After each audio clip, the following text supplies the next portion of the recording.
Hello, welcome to Breath of Life. I'm Josh Foreman, your host, and today we're starting a brand new series which is a follow-up to the smash hit series Sculpting 101, starring Josh Foreman, me, your host. Just kidding. Anyway, if you want to see that, it's over there. And that series focused on just using mostly Super Sculpey Firm and how to make a human face, basically a face and a head. But there's so much more that you can do with polymer clay, so I really wanted to start delving into some of the specifics of that. I got a lot of feedback and questions from you guys asking very specific things, and so I thought it'd be great to just kind of do the next evolution of this series. So that's what we're doing today. I'm going to go over how to do an armature. I'm going to go over using colored polymer clays and all the logistics involved with that, and then finally, I'm going to show you this paint called Genesis Paint, which is a polymer-based paint that I really love. This episode is not going to be so much sculpture focused as it's going to be materials focused. So be aware of that. I created this sculpture of this hand creature for it, but it's not really delving into specifics of that sort of stuff. I mean, one of the Sculpting 101 videos is about how to sculpt a hand, so this is kind of a retread of that, but it's more about the materials involved. So. The little guy on top here, I actually sculpted on the computer and had 3D printed. So yeah, it's not about sculpture today, but in future episodes, we will be going into more detailed things. Yeah, so the question is, why use color? Why use colored polymer clays as opposed to just the gray or the pink stuff and then paint it afterwards? And there's a variety of reasons. The primary market, I think, for this kind of stuff is for doing jewelry type stuff, making colorful jewelry. Yes.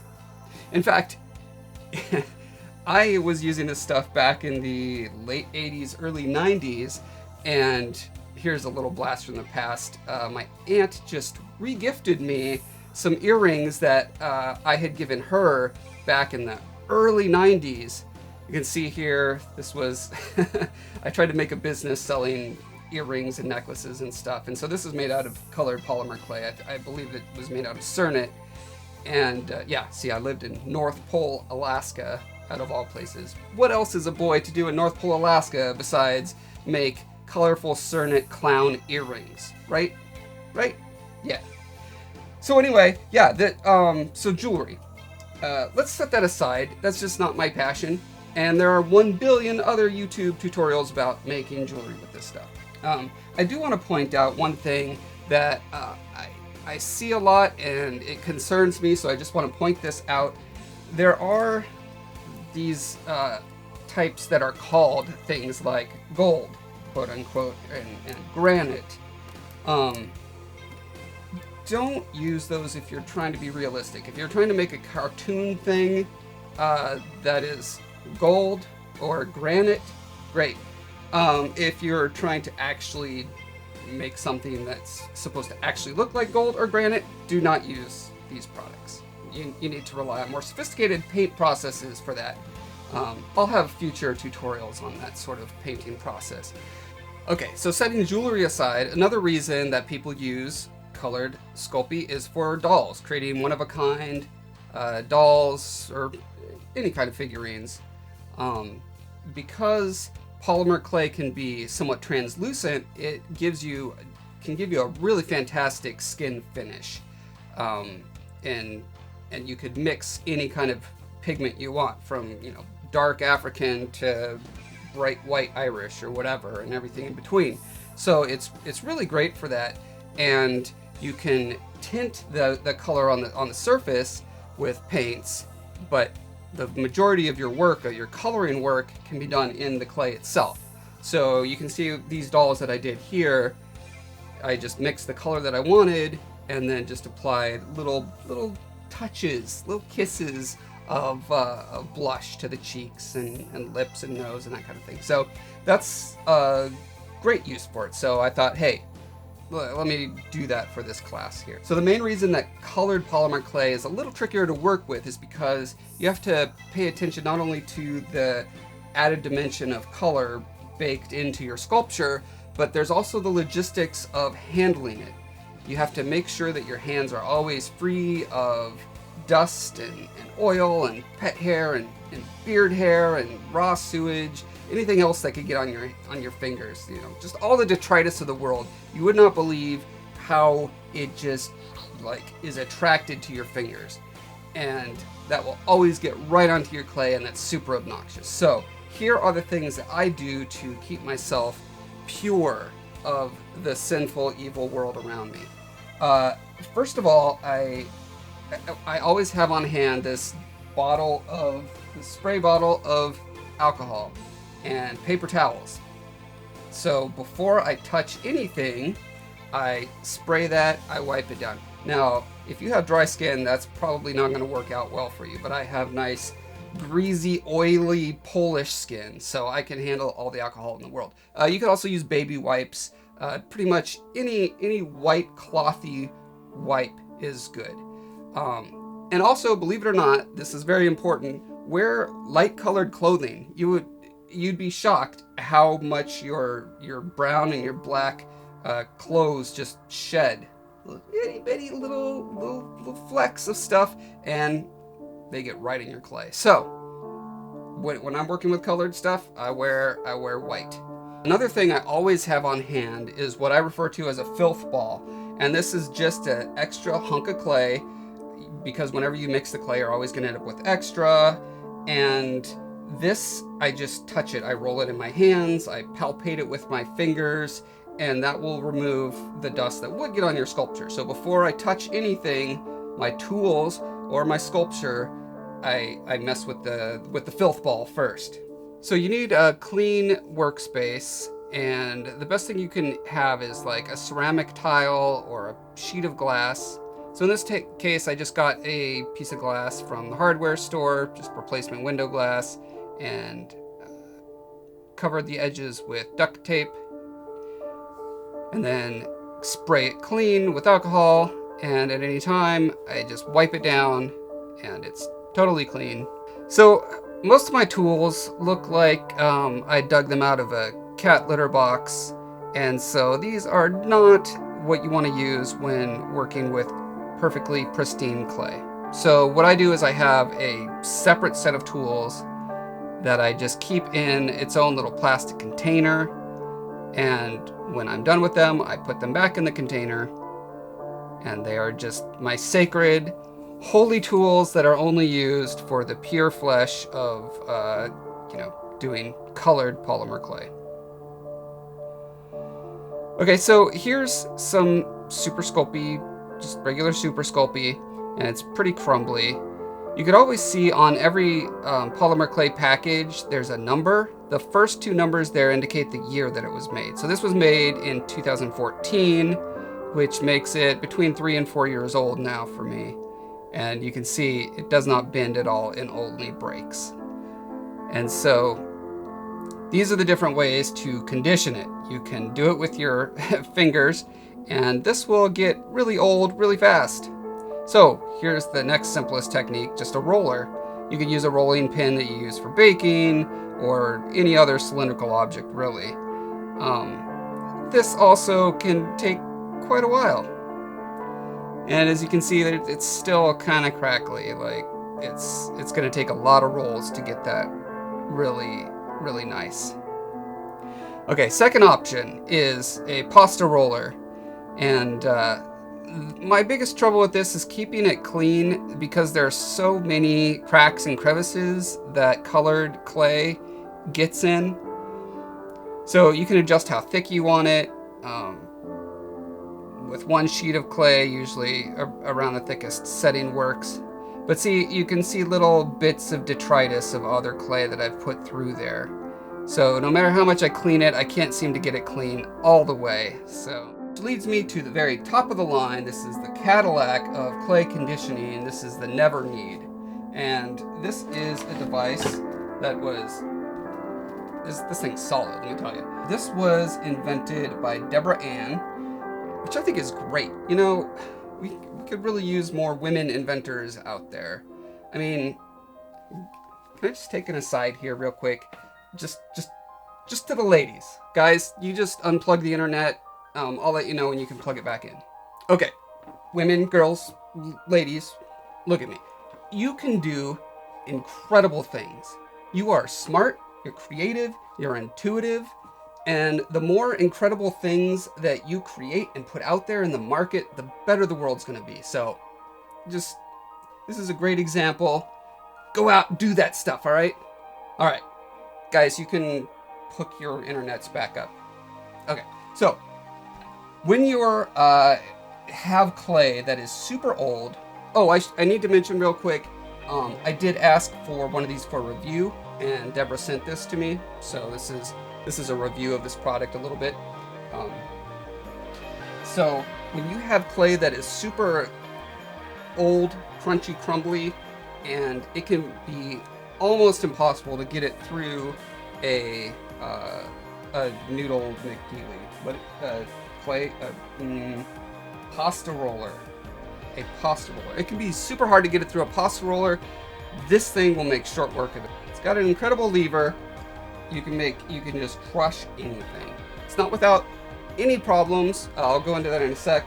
But yeah, if if you're serious about conditioning your clay, this will get the job done. So this is much easier to clean because there's only 2 points of contact. There's the bottom and the top. And you can squish and squash all you want. You can see you could mix any kind of polymer clays. They're all compatible. Okay, so the only issue I've had with this device is that I get little crumbs, little flakes of paint.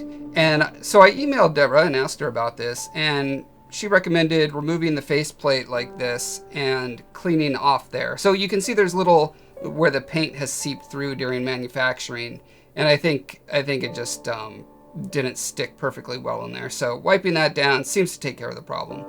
And as you can see, you can pile your clay really thick as opposed to the pasta maker. So I want to experiment with which kind of clay I want to use for this hand sculpture. I'm going to experiment with 5 different kinds. There's just the regular Super Sculpey. There's this Super Sculpey Living Doll, which is made more specifically for dolls and flesh.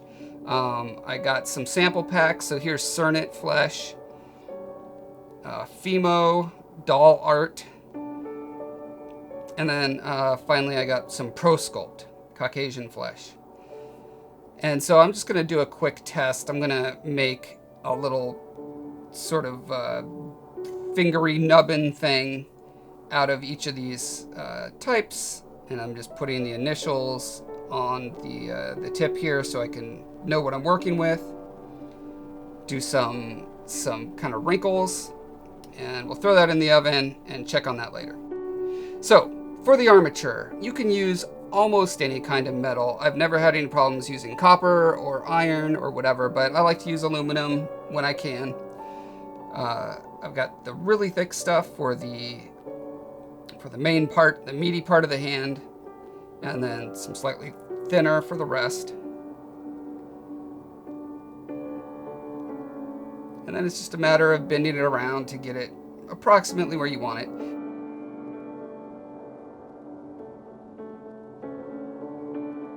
Now this is floral wire here, and this has kind of a cloth coating, which is great for, you can use it to get your thicker wires kind of anchored together, but it also helps the Sculpey stick, or the polymer clay stick really well to it, because it's got that clothy teeth on it. And I just use super glue to tack it in place. I have some super glue accelerant that I spray on it from time to time when I just need it to set really fast. And then it's just a matter of, feeling out the 3-dimensional space, getting the wires approximately where they need to be. Because I'm doing a 1-to-1 ratio hand, I have my own hand, and it makes an awfully convenient measure. So I'm just going in and marking where the knuckles need to be. For a more sculpting tip on hands, just check out my Sculpting 101 video about hands.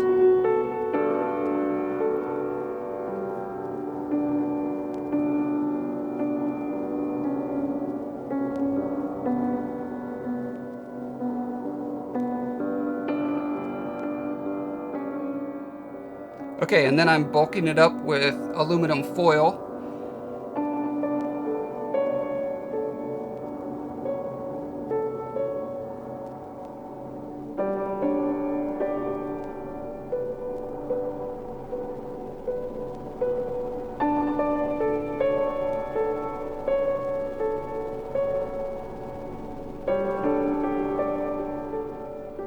Wrapping all the fingers with more floral wire.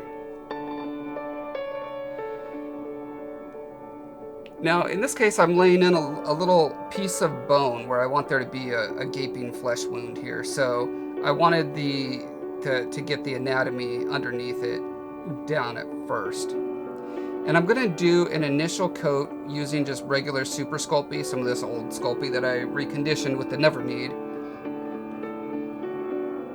I'm using just some red, I think it's Sculpey 3 for the flesh underneath. It's gonna be mostly covered in paint, but so I'm looking at reference. Always look at reference. Always use reference whenever you can.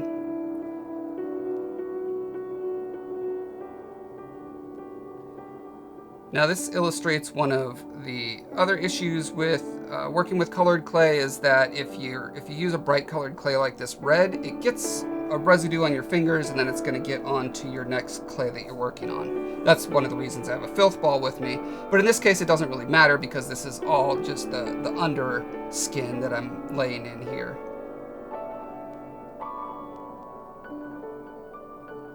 I'm putting the pillowy parts of the fingers in right now, but leaving the knuckles bare because I want to be able to fine-tune the pose after I get most of the bulking done. Alright, now it's time to lay in some tendons. Something that a lot of people are confused by is they think the raised ridges on the top of hands are the bones of the hand, but they're actually the tendons. The bones are much further underneath. So I'm sketching out how they lay. You can see they're kind of bunched up in the middle there, and then they go off to the thumb, and then the one for the pinky is kind of separate. So again, reference, reference, reference. It's wonderful.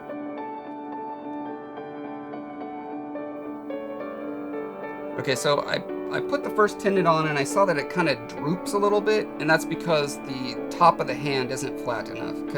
So tendons should never be slack. They don't droop. They kind of stretch out, and they're always kind of tight and straight. So after getting some more material on the top of the hand, they're laying much better.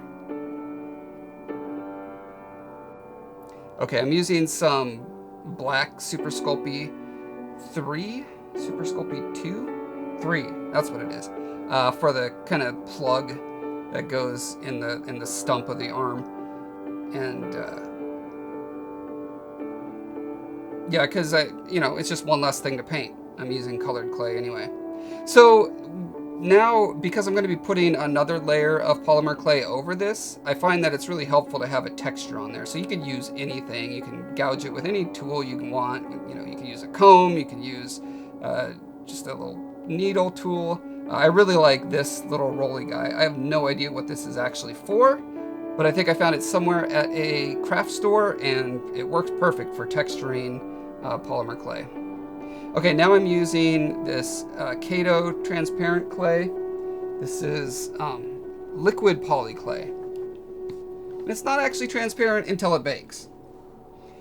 But this helps keep the clay, this will keep it firmly attached to the substrate underneath it.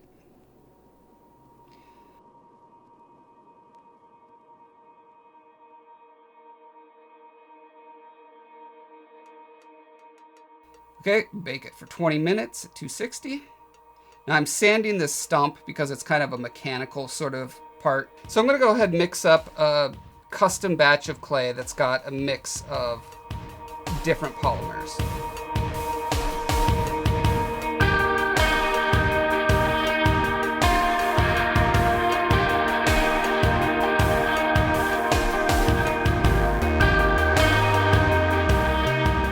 Once in a while I stop and I just reestablish where the landmarks are, where the knuckles are. That's really important to do, where the nails are going to be.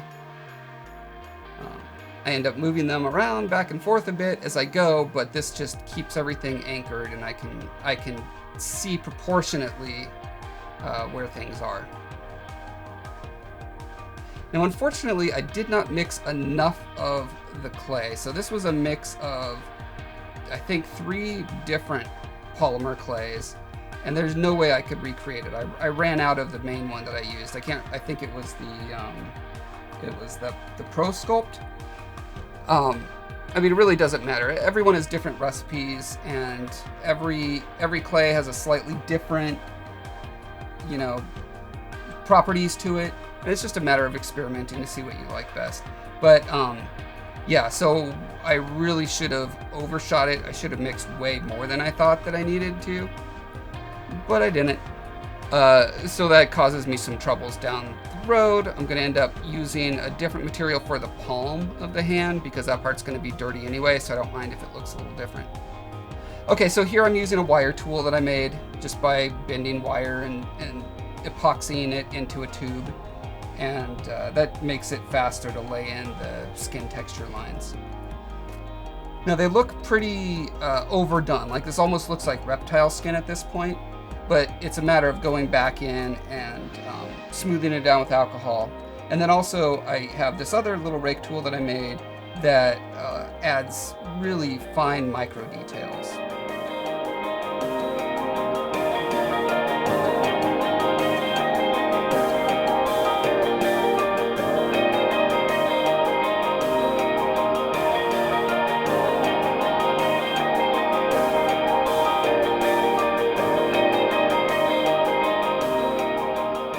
Starting to detail around the little jewels that are going to be embedded in the fingers.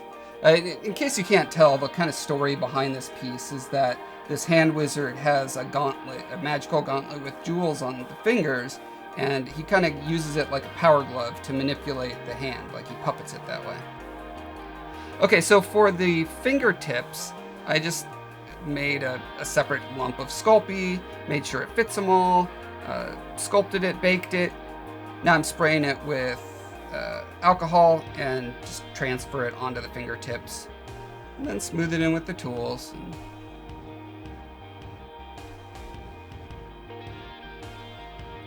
Now you notice the finger beds. I actually textured the finger beds without the fingernails. The nails I'm going to put on separately. Okay, now I'm smoothing it down with alcohol. Again, you want to make sure that the skin texture is subtle. I mean, in this case, I'm making kind of a weird disembodied necro hand, so I'm kind of going a little exaggerated with some of the gross details. But in general, you want to keep it more subtle. Okay, now I'm baking just the fingers because there's no way I can grab it and hold it without smushing them when I do the rest of it. And now I'm just starting to put on the palm, and since I had to mix different material, you're going to see how it looks a little bit different. Here I'm blending the unbaked with the baked, and I'm using Sculpey clay softener as a joiner.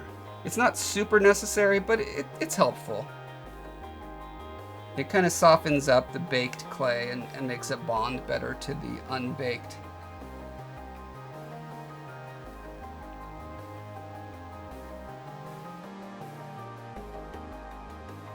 Okay, now I'm going to bake that. Now you can see the color difference here. There was some of my original Sculpey right here, and you could see it blends perfectly, right? But the places where it had some of the other, the different mix, it's very clearly different. So that's unfortunate, but we'll fix it in post, as they say in the movies, meaning that the paint will take care of it. Okay, now it's time to add some veins. Because I'm so short on clay, I'm not going to be able to do all the veins that I want, so I'm just picking out the most important ones that seem to stick out the most. Smoothing it down with the color shaper. I'll put a link to where you can find this in the description. And it's still a little rough around there. You can use a paintbrush to really help blend that really well. And then just did more of the texture work you saw before. Now I am adding the nails. I'm using Primo Sculpey Accents. This is their translucent clay. And then making a scar that's kind of like a magical brand for the logo on there.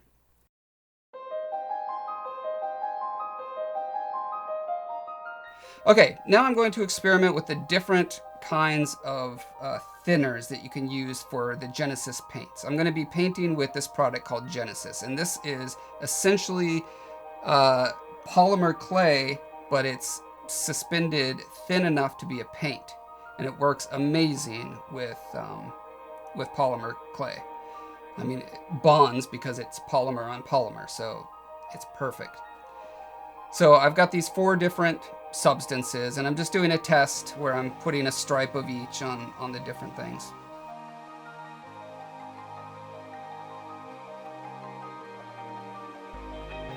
Okay, so now we've got all the skin baked on there, and you can see the places where it's the same mix. You cannot see a seam at all where the two come together between the baked and the unbaked.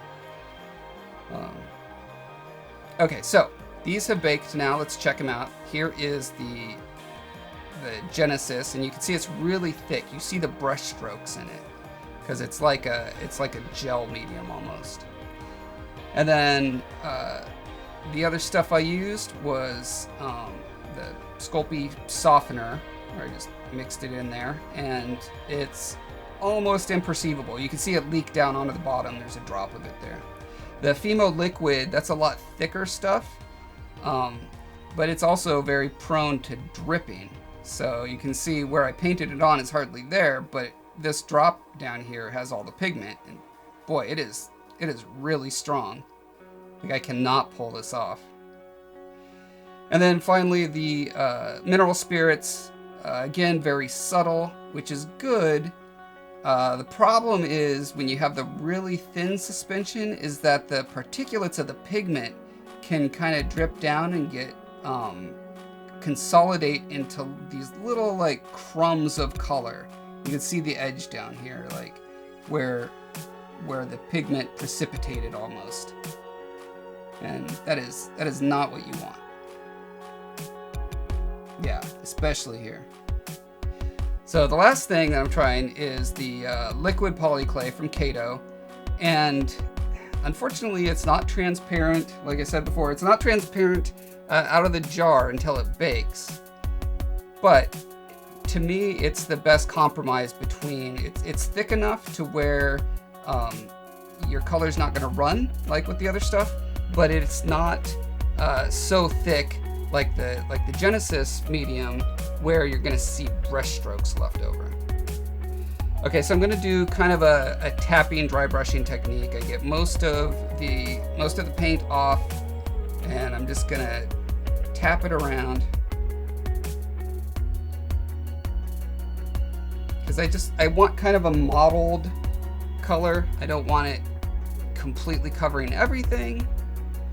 And so the really cool thing about Genesis paint is it is polymer, which means it does not dry. You can have it sit on your sculpture for months. It's going to be fine. And you can always pick it up with a paper towel, wash it off with mineral spirits, and go back. And so you can futz with it forever. It's great that way. Okay, so now I'm just going in and adding, where I see more ruddy, reddish appearance, doing some bloody wound effects, that sort of thing.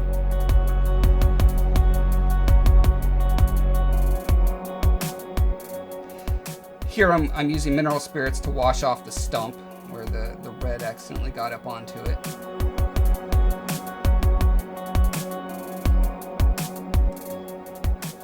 And thinning down the red too, so you see some of the shapes underneath the color there. All right, so we'll bake this. Because it's super thin, you only have to bake it for about 5 minutes. And as you can see, all that sheen bakes off. And here's a problem that I have. This first area that I applied the red, I had it mixed with mineral spirits, and so it seeped into all the cracks, and it gives it kind of a paper cut look, which is not really what I'm going for. So I'm gonna have to fix that. But the places where I used just the Kato, it turned out a lot better. But seeping into the cracks is exactly what you want for the fingernails. So I'm gonna go ahead and do that technique. I've got mineral spirits here, and I'm just watering down the, well, I guess it's not watering down because it's not water. I'm thinning down the Genesis paints, the brown, and just tapping at the nails, and it's soaking into all the little cracks really well.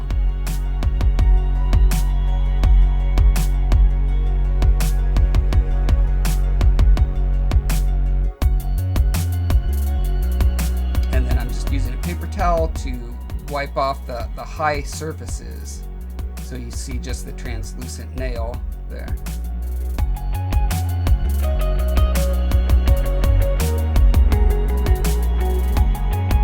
All right, so one thing I'm looking at here, you can see on a knuckle where the bone is hitting the skin the most, it's kind of that yellowish, kind of the base tone that I have, but under the knuckle, it's this kind of maroon red. So I'm mixing in just the tiniest hint of blue to bring that red towards maroon, and I'm gonna go ahead and hit the tops of all the knuckles with that.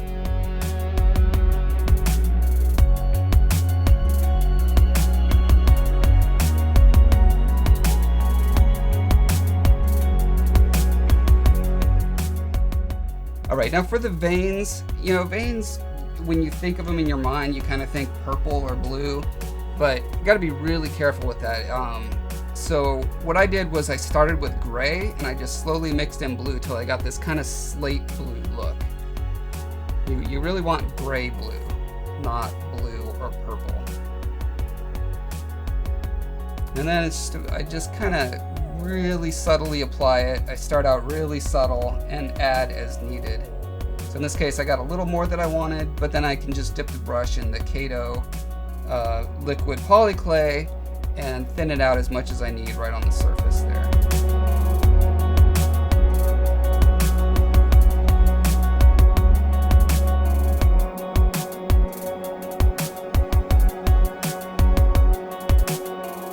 And I'm continuing the color past where I sculpted it because the vein is kind of weaving in and out of the tissue there, but just because the bump stops doesn't mean that you're not going to still see some of that color through the translucent skin.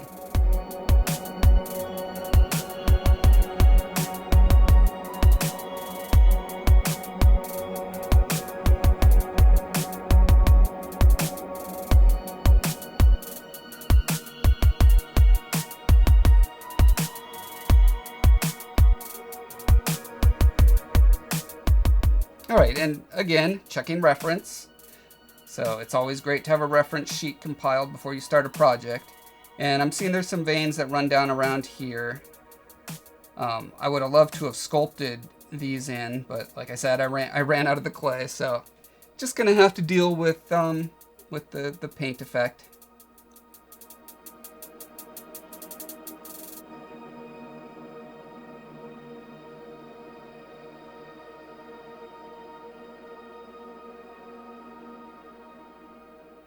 And then just looking at my own hand, I see there's quite a few that are running along the meaty part of the thumb here.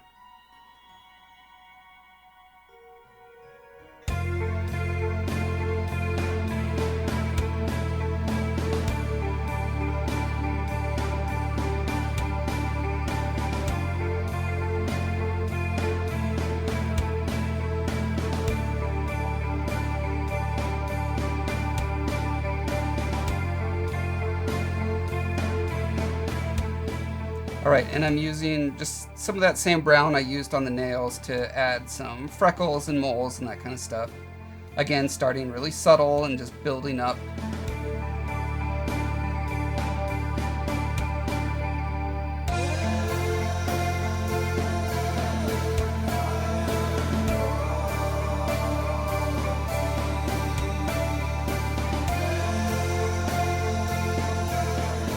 All right, and I'm gonna bake that. This is the penultimate bake it's gonna get. And then finally, I'm going to do a coat of kind of a unifying olive tone on it. Now in this case, I started out with a little too saturated of a green. I'm using a brush here that is designed for stenciling, I think is what it's for. It looks like it could also be for makeup application, but the point is I want to put on a super, super thin coat that's just evenly distributed over everything. That brings it all together. So yeah, I'm seeing that there's just too much pigment on there, so I'm mixing in a whole bunch more of the liquid polyclay.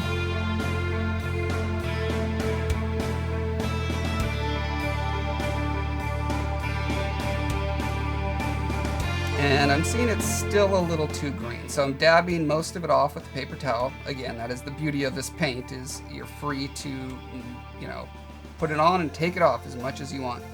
So what I'm going to do is mix in some gray. So I'm using some black and some white, and then some of the Genesis medium to just thin it out a bit. It's kind of half medium, half paint. And then mixing that gray into the green. And that gives me a lot better olive tone. That's way more what I was looking for. Most Caucasian skin has kind of an olivey tone to it. It's super subtle. You don't want to go crazy with it. And actually here it looks a little too green, but yeah, especially there.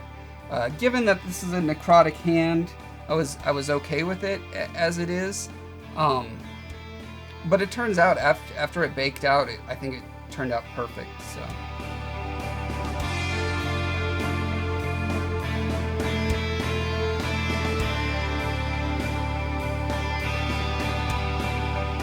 Now I'm doing a little bit of mixing on the sculpture. I'm putting some red back into that area where it had that paper cutty look.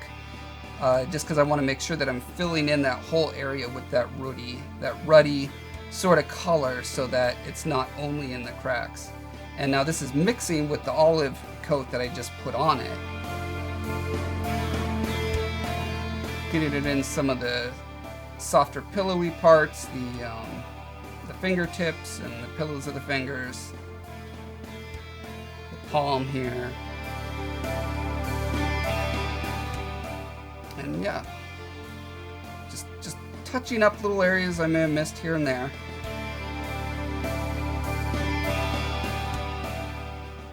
And I'm not liking the look of the olive tone on the fingernail, so I'm going to use some odorless mineral spirits on a paper towel and just wipe off the fingernails.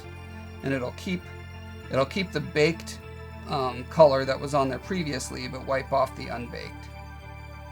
One of the other reasons I super love this paint is because you can just work with it infinitely. You can build it up in layers. You can be really subtle with it. It's fantastic stuff.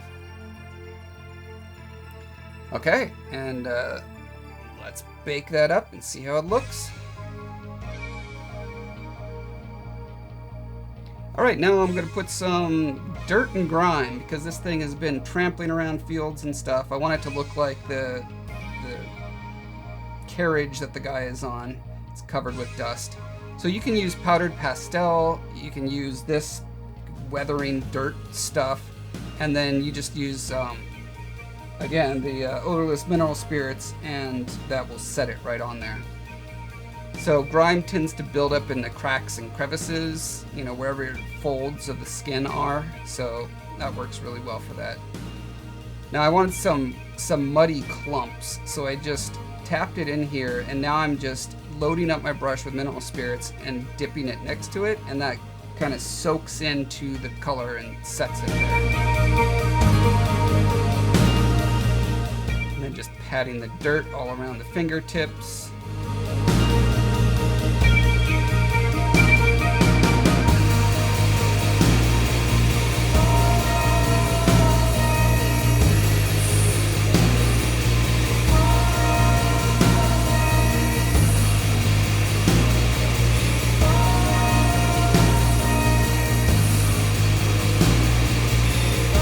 I want a little dustier look, like light dust, so I've got, so basically there's the dirt that's on there, and then I'm using this light mud weathering pigment to do the dusty look.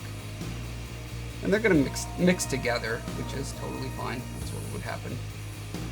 But once it dries, it gets a nice powdery, dusty look.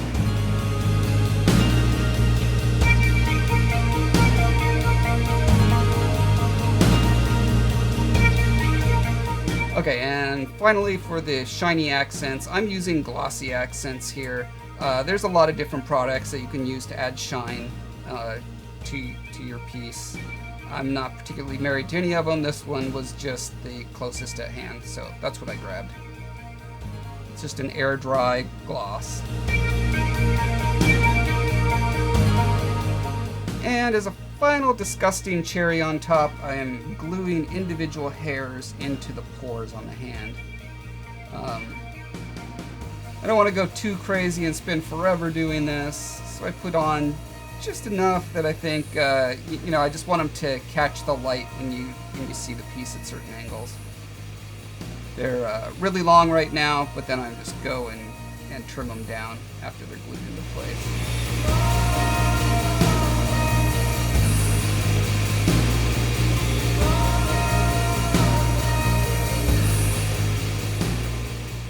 Yeah, you can see how they catch the light there. Oh, and I need to get a little bit of blood on there, a little dried battle blood, because surely this thing has been stabbing critters. It's not just taking damage, it's delivering it as well.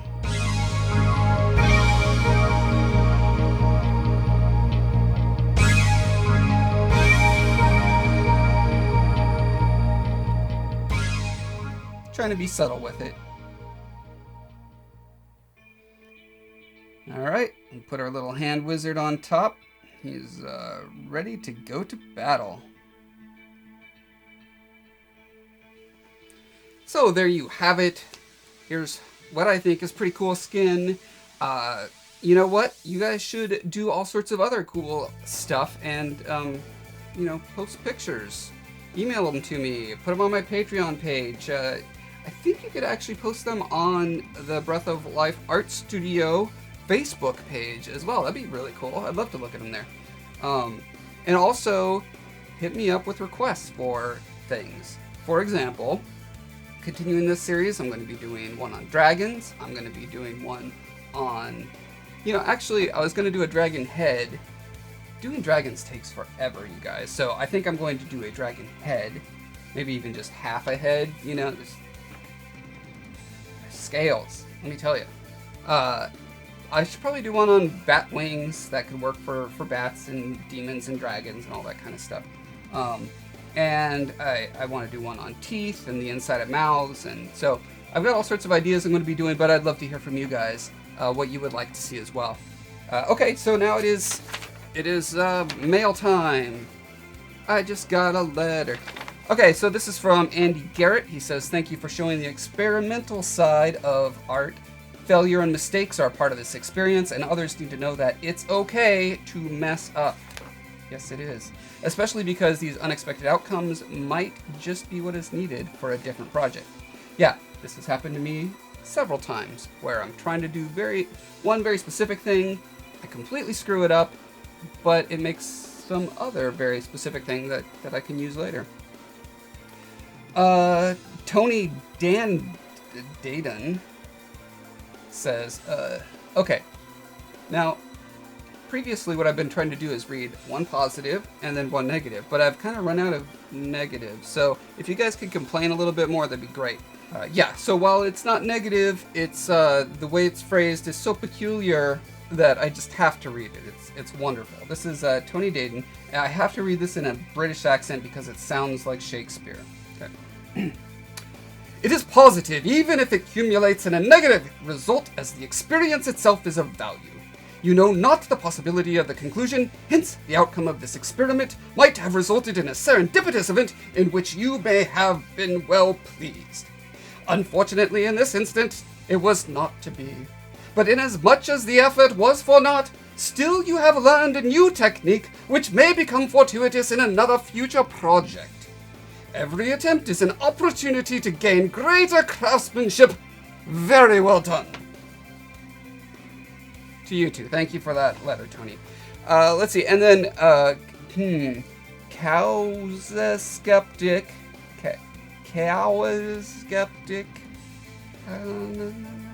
Said cool stuff and always fun to learn about new products and how they work or not. And gorgeous sculpture. For the record, I prefer videos that are as long as you can make them. If you upload videos of yourself sculpting and mouth breathing for 10 hours straight, I'll watch it.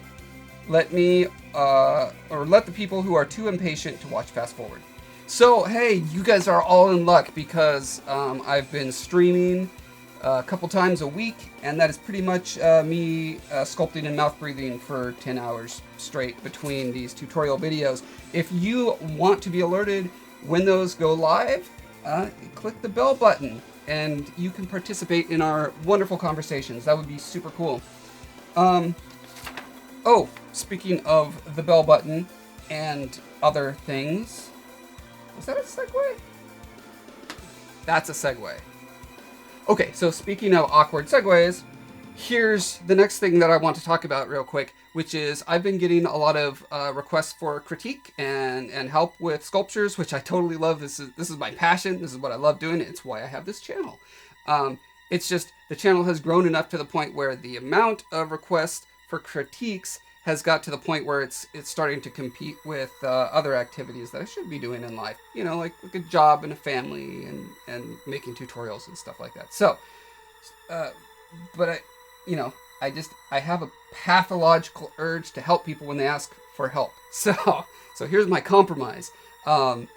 Still continue to send me your stuff. I totally want to see it, and I will absolutely give you a quick little, like, if you want to critique, I'll give you a quick little sentence or two. That's no problem. I can fire that off in within a minute or two. I love doing that. If you want something more in depth, here's my compromise. Consider becoming a Patreon. The link's in the description or at the end of this video. Send me $1 a month or something like that. And then I will feel totally justified in sitting down and taking the time to write out paragraphs and say, here's what I think you can do to take your sculpting to the next level. And that would be totally great. So speaking of Patreon, I just really wanted to give a verbal thank you to my top tier contributors. That's Letha Baki, Jody, Zyvo, and a new member of the club, Stevie